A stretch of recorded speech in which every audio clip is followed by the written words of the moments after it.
Hi everyone. In previous videos of Kafka tutorial series, we have gone through the Kafka overview, the setup of Kafka in your Windows machine. Now, in this video, we will deep dive to understand the different components of producer and consumer in Kafka. We will see how producer works behind the scene from generating a producer record to sending that record to a broker. How a consumer subscribe to a topic and fetch messages from it. What are consumer groups and how they work. And the different configurations for producers and consumer. Well, I'm not going to bore you with just theoretical explanation, but in this video, we will be doing hands-on along with theory to set up Kafka Producer and Consumer using Python. So if you're new to the channel, do hit that subscribe button and let's get started. First, let me give you an overview of the things that we are going to discuss. So in this video, we will be discussing the producer components and how they work. Then we will be implementing the producer in Python using the Kafka Confident library. Next, we will be discussing the consumer components and its working. And at last, we will be implementing the consumer in Python using the Kafka Confident library. All this implementation is based on Craft protocol, which is a replacement of Zookeeper in Kafka. Now let's dive on the producer components. So a producer is an application or a system which sends messages or events to a Kafka topic. The events can be generated from various sources like mobile devices, web applications, mobile applications, your IoT devices, your clickstream events, and the log streams also. Before discussing the producer component, let me give you an overview of this Kafka cluster that we have set up. As of now, we can see that this Kafka cluster consists of two brokers. So cluster is nothing, just a group of machines, and those machines are known as broker here in terms of Kafka terminologies. Now in this broker, you can see there are two topics, topic 1 and topic 2, and every topic has its partition. So whenever we create a topic, we mention the number of partitions and the replication factor. So here, assume that topic 1 has two partitions, P1 and P2. Same topic 2 has two partitions, P1 and P2. Inside the broker, there will be a single partition of any particular topic, and this is done to prevent the data loss and distribute the load. Previously, all the metadata related to topic or broker was stored in Zookeeper. Now in the Craft implementation, there will be no such thing. All metadata or everything will stand or will store in the cluster itself. Craft maintain all the activity in logs, information related to topics, information related to metadata, information related to brokers availability, leaders, follower, everything. And those logs are being shared with every broker using the Raft protocol. These brokers are act as a Craft node and shares the log data with each other and maintain a consensus. And if one broker goes down, then the second broker or another broker have a complete log or complete metadata. Now these brokers also maintain a local log file which they keeps updating.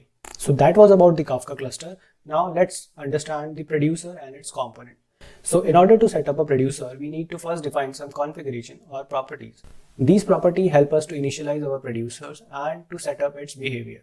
Now some of the properties are like bootstrap server. This is the mandatory field we need to pass in a producer, and it defines the list of brokers that a producer need to connect in order to send the data. Second are the key and value serializers. Serializers help us to standardize the messages and to send them securely over the network. Next is acknowledgement. This acknowledgement property controls the response from a Kafka cluster for every message that we send. By configuring this property, we can configure the level of acknowledgement. If this property is set to 0, then your producer will not wait for any acknowledgement from the broker or the leader. If this is set as 1, then only leader will send the acknowledgement to producer, and there will be no guarantee that your message will be replicated in other partitions in different brokers. So in case the leader crashes before replicating your data, there might be chances of data loss. Now third is all. If your acknowledgement configuration is all, then it means that your leader will wait and get the acknowledgement from all the replicas before sending a final acknowledgement to your producer. And if it is unable to get that acknowledgement from all the in-sync replicas, then it will send an error to your producer. So this is how the acknowledgement part works. Next is retries, which configure how many retries your producer needs to perform. Next is the batch size. We will discuss it in the partition buffer, etc. Out of these configuration, your bootstrap server is the mandatory configuration that we need to pass. Second component is the producer record. This record consists of all the information that is required to send the message to a topic. First is topic name, which defines to which topic we want to send our message. Next is key. It can be any integer or a string, or you can pass it as null, and it has a role in partitioning your message. Next is value, which consists of the actual message or actual event that you want to pass. Next are the header, which are the optional parameters. Next is the partition, which defines in which partition you want to keep your message. And next is timestamp, which defines the event or system generated timestamp when your record is produced. Next are serializers. We have a key and value serializers, and these serializers help us to standardize our data. So this serializers will convert the key and values into byte arrays in order to send them securely over the network and in order to standardize the data that is stored in the topic. Next are the partitioners. So partitioner has an important role here. In producers, partitioner can act as a load balancer. The main role of the partitioner is to assign a partition to a particular record. For example, if you have mentioned the partition here, if you have mentioned the partition, then the record will go to that partition particularly. But if we do not mention a partition, then there is a key present. Now this partitioner will calculate the partition based on the key. If we provide same key to X number of messages, then those X messages will go to the same partition. And in case if we don't provide a key or the partition, then this partitioner will allocate a message to a particular partition using the round robin manner in order to equally distribute the message. After getting a partition number from the partitioner, these messages will go to a partition buffer. Now what is partition buffer? Partition buffer stores some of the records together before writing them directly to the disk. It helps us to reduce the number of disk write calls, so that instead of sending each records individually and calling multiple disk writes, we use a concept of mini batch and send a batch of few records together and write them together in the disk. Now this batch size property here is define the maximum number of a message that can be present or that can be stored in your partition buffer before sending. Now once the batch is sent, those records will be stored in different partitions as per the partitioner logic. Now let's see how it's stored. For example, we have sent a record. This is how a partition looks. A partition is nothing but just the ordered sequence of a log. Now let's assume my record 1 is meant to be stored in partition P1. So let's consider this is partition P1 inside the broker 1 is my leader. So my record will be stored in a leader and it will get a new offset ID 4 because till 3 it is already filled and the next record or the next space will be consumed, and once consumed it will get a offset ID 4. Now considering my record R1 gets stored in partition P1 of a topic 1 and it is the leader itself. So when it is stored in a leader and I have a replication factor of 1, which means this leader will have a replica inside a different broker and my acknowledgement setting is on, which means I have to send the acknowledgement back to my producer. So my leader will basically write it, and once it write in the leader partition, then this will be replicated to my replica or to my replica partition, which will be present in a different broker. And once the replicated, then leader will ask for acknowledgement from that replica, and once leader will get the acknowledgement, then this leader will tells my producer that this message has been acknowledged or this message has been successfully written. Now let's consider I have a total number of 10 partitions and a replication of 3, which means each partition have 3 replicas. Now in order to ensure that my data is successfully written or successfully present or replicated, let's say I want to ensure that only 2 confirmation I require that my data is present in 2 partitions at least. In order to define how many acknowledgements are required, so I can set up minimum in sync replica property. So this property defines how many acknowledgements the leader needs to take before sending the acknowledgement to a producer. For example, if we have, let's say, 3 partitions, but we only require the confirmation from 2 partitions or 2 replicas, then once the 2 replicas are once the message is replicated into 2 partitions successfully, the leader will send the acknowledgement back to producer and producer can make a commit of it. So that's how producer works. This is about the theory part. Now let's see how to implement this in Python. Now to start with the implementation, I have cloned this repository Kafka tutorials, which is my repository I have created, and I have also added an installation document there, and I will be using the same repository for the complete tutorial. So if you haven't set up Kafka in your Windows yet, so you can use this documentation to get it set. It is an exhaustive documentation and it contains a step-by-step explanation on how you can set up a Kafka in your Windows machine. I'm using PyCharm. You can use any editor. This is the repository and I will be creating a new branch here. First, let's create a new branch and I will name it basic tutorial, and let's check out to this branch.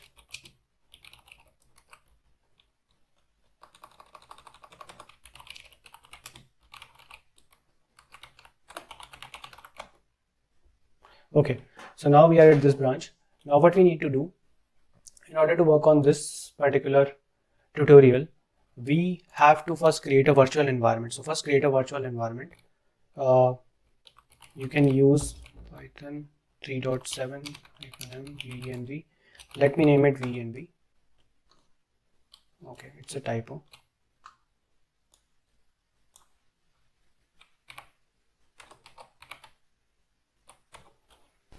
Now my virtual environment is created. So let's activate the environment using scripts activate. Okay, this is in venv folder. So my virtual environment is activated. Now in order to proceed with this, I have to first install the Kafka or Confluent Kafka library. So I will be installing this using pip install Kafka underscore Confluent. Sorry, it's Confluent Kafka.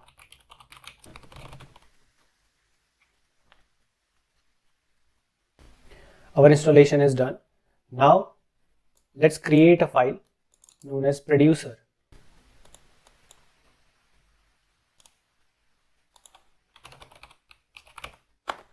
Okay.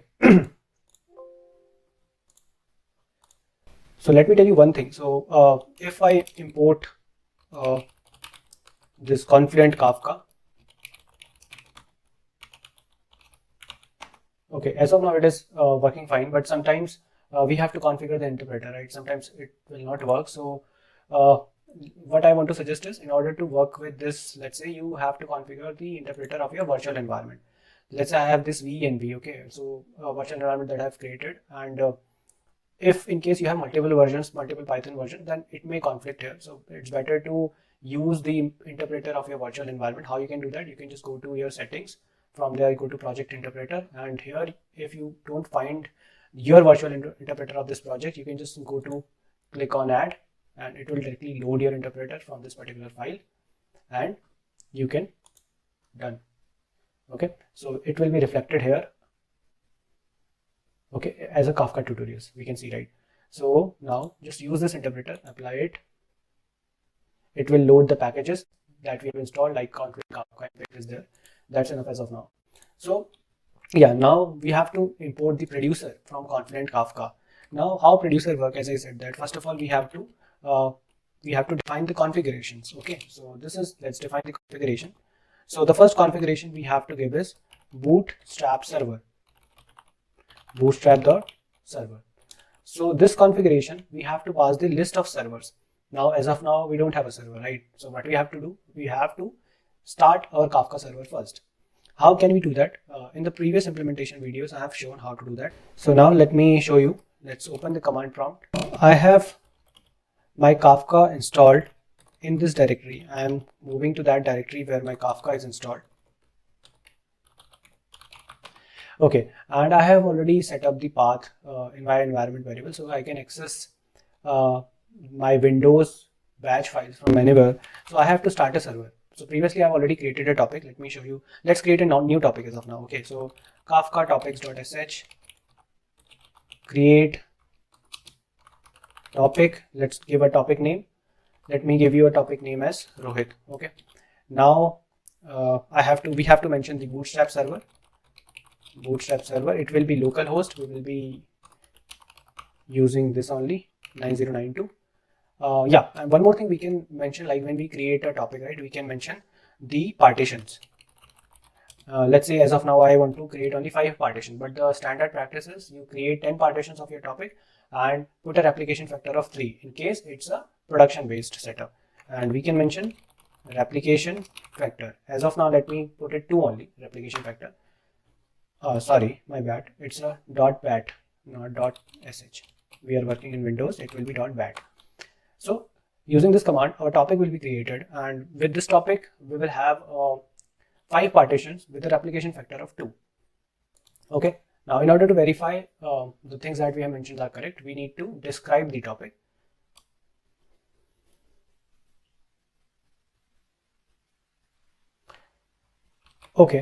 Okay, sorry, my bad. I'm trying to create a topic before starting my server. So my localhost is not up. So first of all, we have to start the server. How we can do that?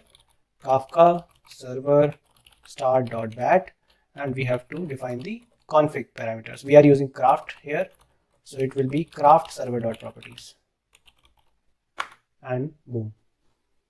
It says that my Kafka server is started. So let me open a new command prompt now. Okay, now here let me move to that directory. Okay, so my server is up. Now what I have to do is I have to create a new topic. So let's create a new topic. Kafka topics.bat create topic. Create topic. My topic name is Rohit topic, let's say. Okay, we have to pass bootstrap server, which is localhost 9092. Let's give the partitions 5 and a replication factor of 2. Okay, it says partition is not a recognized option, so it is partitions S. So just notice it says unable to replicate the partition 2 times. The target replication of 2 cannot be reached because only one broker are registered. Sorry. Okay, so since only one, by default there will be only one broker. Okay, we can see that only localhost 9092 broker is up, so we cannot define a replication factor of 2, so we can only replicate it once.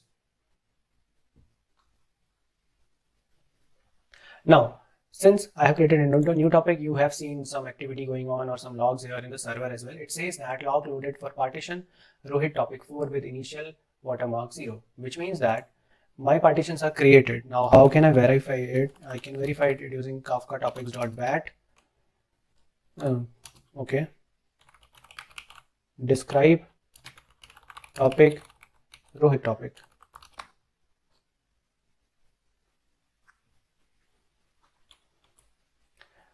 Sorry, I have to mention bootstrap server localhost 9092.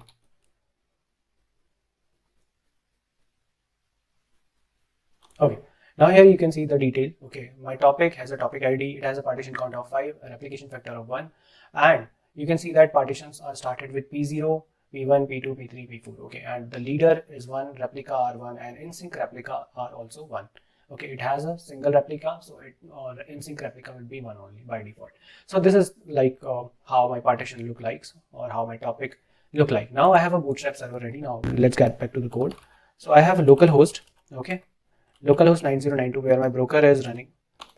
Now the second parameters that we can mention is acknowledgement. Okay, and acknowledgement, let's keep it all. One thing we can also mention like the other detail, but as of now let's keep this simple. Okay, let's just only these two configurations needed to get started. Now I have defined my configuration, so let's create a producer instance. Okay, so producer equal to producer, and I have to pass the config here. My producer instance is ready. Now this producer instance definitely needs something to produce messages. So how to produce messages? Like producer.produce. Okay, few things are needed. For example, the topic where we want to produce our message. So the topic that I have created is Rohit test. So this will be the topic where we will produce our message. Second thing that is required is key. So now what is key? Like key can be any unique identifier which defines a group of record. You can say give some key to any n number of record and it will be stored in the same partitions. So as of now, I'm not sending any key. Okay, I'm sending it as none. Now value will be the actual message that you want to send. So I'm not serializing it as of now. Let's send a simple string. So let's see, hi Rohit. Okay, let me send it. Another thing that I have mentioned is apart from key value topic, there is a partition. I can define it like I have 5 partitions, right? So I can mention any number. Let's say I can mention 4. So it will go to the 4th partition. So let's see, these are the things, and at last we will kind of flush all the logs. For example, if in case in our producer some logs or some messages are stored which are not sent but which are stored in our buffer. So that we have to flush out. Okay, so this producer.flush ensure that those messages are flushed. So now if I send this, okay, just let me run it. What will happen?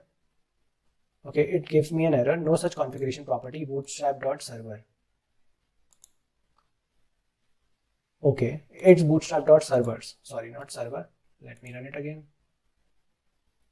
Okay, it runs successfully, but nothing, we saw nothing here. Now we have set the acknowledgement property to all, which means that our leader have acknowledged our messages and give us a confirmation that the message has been write successfully. Now, in order to capture that message, we have to define something which is known as callback actions in producer. So let me create a function called callback action, which accepts an error or a message. Now, if my error is none, print message is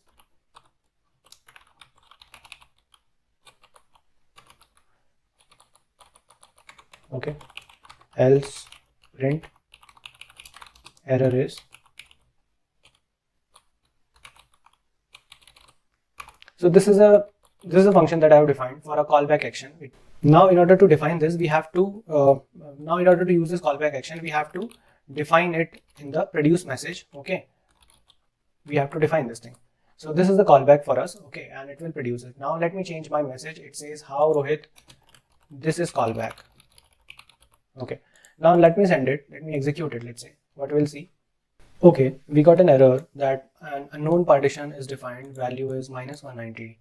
String local unknown partition. Okay, so I think this partition that we have defined is not valid. So let's keep it as 0 as of now. Okay, and now let's see what happens.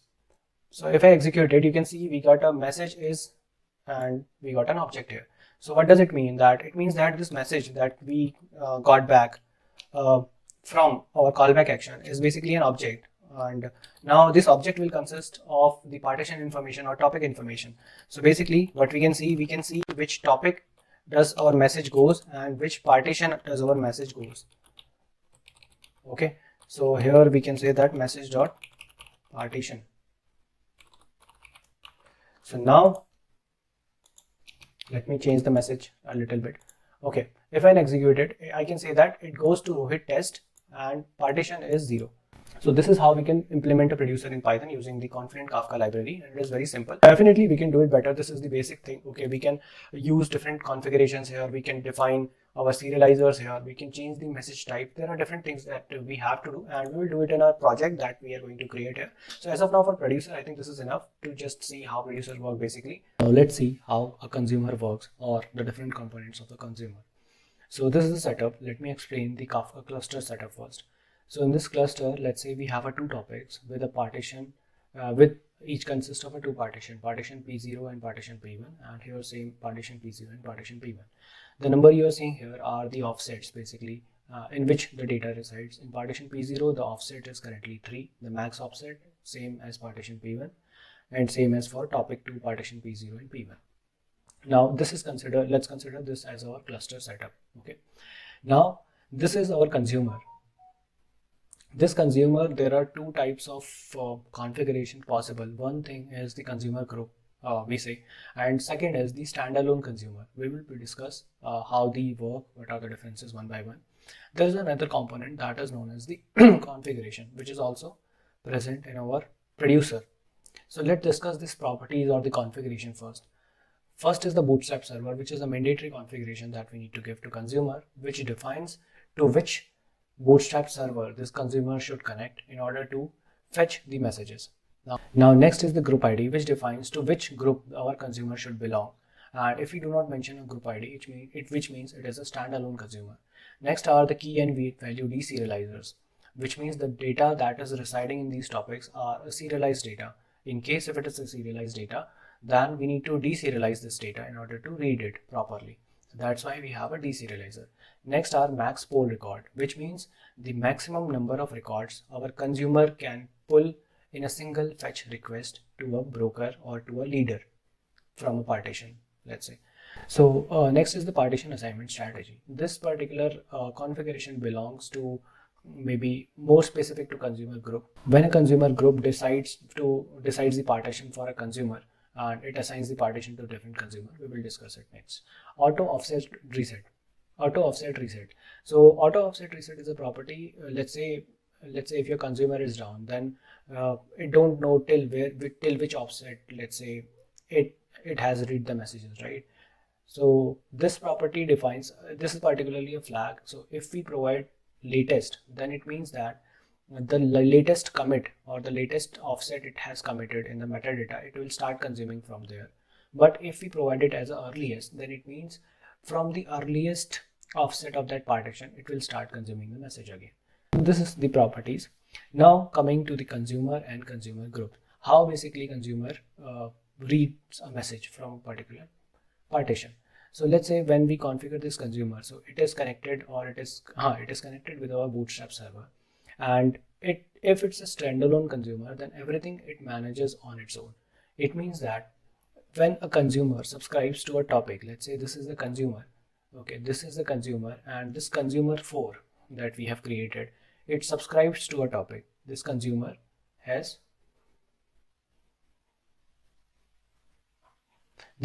subscribed to a topic, let's say T1. This topic, it subscribed to a topic T1.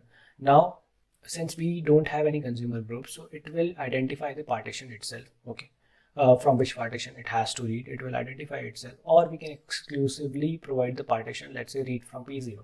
If we have provided the partition from P0, let's say read from the P0, so at the initial stage, the offset will be 0. So it will read the first offset first, and it will send a fetch request. It will send a fetch request to a server, and it will pull out some records. And once it pull out some record, then it will start reading it. Let's say it reads the message in the offset 0. Okay, once the message is read, it sends that log or the commit log to a craft metadata. Now previously Zookeeper was there, which manages all the commit offsets in a different topic and all. But now here this is not the case. In craft implementation, once a topic is read, then those logs are sent by consumer to a craft metadata, which is a centralized kind of storage for metadata. And craft has all the brokers connected as nodes. Okay, it has all the brokers connected as nodes. So once it gets this particular commit, it try to fetch the consensus from the different brokers regarding that particular commit. Once it manages to get the consensus, then it will update the commit or offset commit or the offset ID in its metadata. It will commit the offset ID in metadata, and it will share or sync this particular metadata with all the nodes, so that the metadata will be replicated in all the nodes. Across the brokers, the logs are consistent and the metadata is shared. So this is how basically a consumer works in case if it's a standalone consumer. Now consider what is a consumer group. But when we talk about consumer group, let's say what is consumer group? Consumer group is nothing but a group of some consumers, okay, which have a same group ID. Now what is the benefit of consumer group? As of now, if we have a consumer group, then consumer will decide to which partition a consumer should read. Okay, the partition assignment strategy is decided by the consumer. There are various types of strategies. When a new consumer initiates a request to join this particular consumer group, then this consumer group will accept the request, and once the request is accepted, this consumer group will perform the rebalancing. Let's say this consumer is accepted, this consumer has sent a request to join this consumer group. Now once the request is accepted, it will rebalance the consumers it has, and it will reassign the partition. It will perform the partition assignment strategy. There are different types of strategies to assign a partition, like round robin strategy, we have range study, we have, and spatial craft strategies we have. So these strategies are being used to assign which partition a consumer should read. Let's say if two consumers are there which have kind of subscribed to a same topic. Now which consumer will read from which partition, this consumer group will decide that.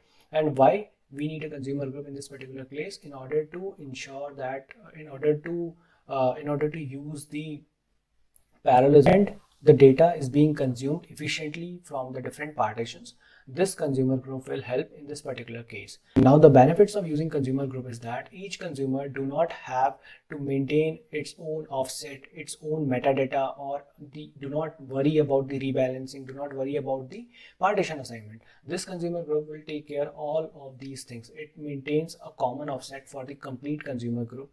There will be a common offset for this particular complete consumer group, and those metadata of different consumers, like which partition till it has read, or like which offset is currently being read, all these information is maintained by this consumer group itself.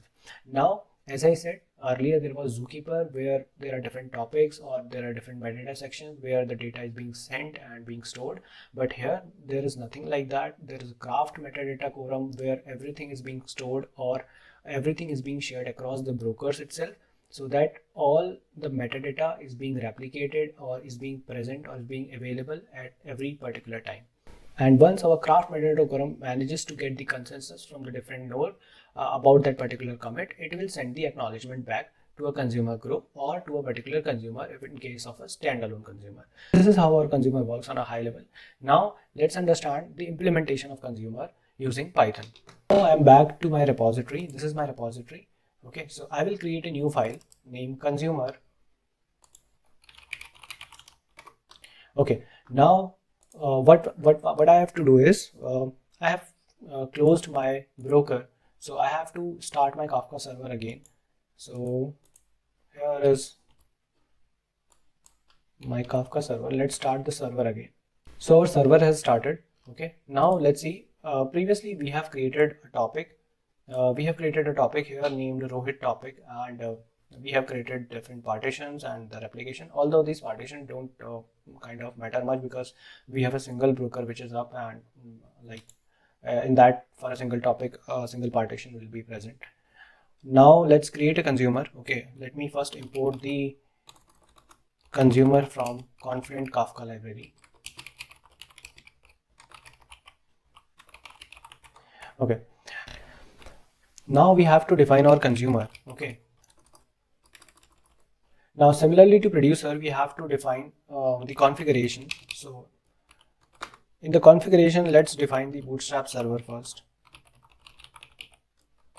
which is localhost 9092 bootstrap.servers. And after this bootstrap server, we have to mention the group ID. Even though it is a standalone cluster, the group ID we have to mention it. It is mandatory. Let me give a group ID of, let's say, 5. Okay, and after that, one property that we'll set is auto offset reset.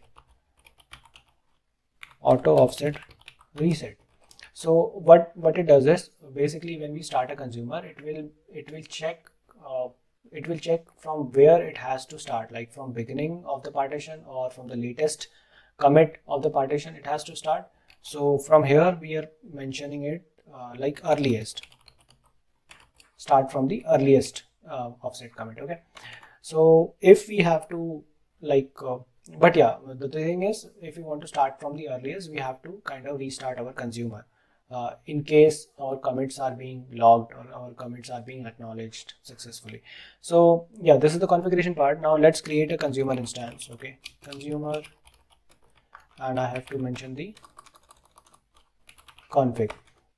Now our consumer is created. Now consumer needs to subscribe to a topic. Okay, so let's say, what are the topics? Topic, we can mention a list of topics because one consumer can subscribe to multiple topic. The topic that we have created earlier, Rohit test, let me give a topic name here, and this consumer needs to subscribe to a particular topics. Okay, should be topics.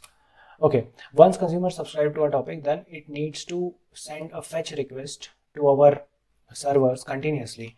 So initially let me run a while loop simply. Okay, now when it sends a fetch request, it will pull the records, right? So when it pulls the record, so how it pulls the record, it will send a polling. It will kind of trying to fetch a record at particular interval of time. So let me give an interval or timeout of 1 second. Okay, so at every 1 second of interval, it will try to fetch the record.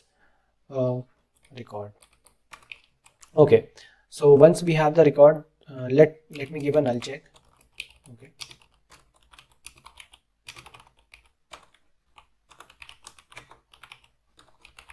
If it is none, just continue. And if there are any error in my record, okay, if we got any error, just print it.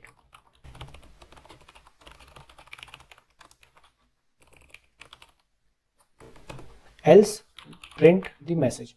Now my message or the kind of event that I have read, it consists of the key value, okay, that I have sent. So what would be the key? It would be record dot key. My value will be record dot value. And one more thing, I have sent a topic also, so I will print the topic too. So these are the things, and at last I have to close my consumer. Okay, so let's see how it works.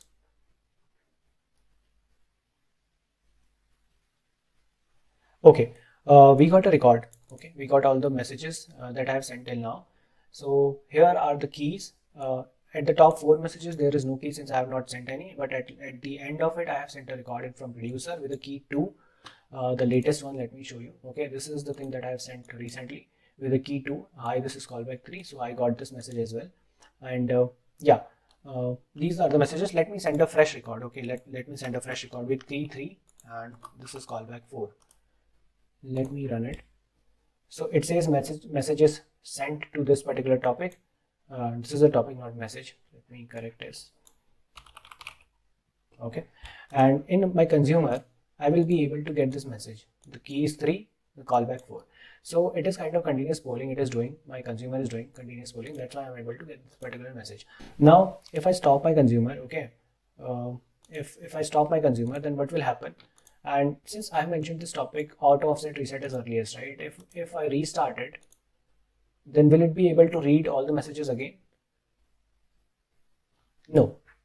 As of now, we can see it is not reading those messages again, because even though I have stopped my consumer, but in the metadata which it stores in my local temp files, right? These metadata get stored there, and from those metadata, my consumer is picking up for this particular group ID. Okay, my consumer is picking up that metadata, and it says that the latest offset is particularly committed. So that's why it is not reading those messages again. If my intention is to read those messages again, either I have to change the group ID. If I change the group ID, the rebalancing will happen, and those offsets will be kind of resetted to 0. And the second thing is I have to delete those temporary logs from my file and restart my consumer. So let me simply give you a simple explanation. Okay, if I just reset or rechange my group ID, it will be able to read the messages again. Yeah, that's we can see. I will put all these codes and the commands in the Kafka tutorial repository. I will update the same, and you can get and you can follow this particular repository if you stuck somewhere or if you found any issues. So that's all about the consumer and producer, how these consumer producer works, their different properties, and how it connects with the Kafka cluster, and how we have created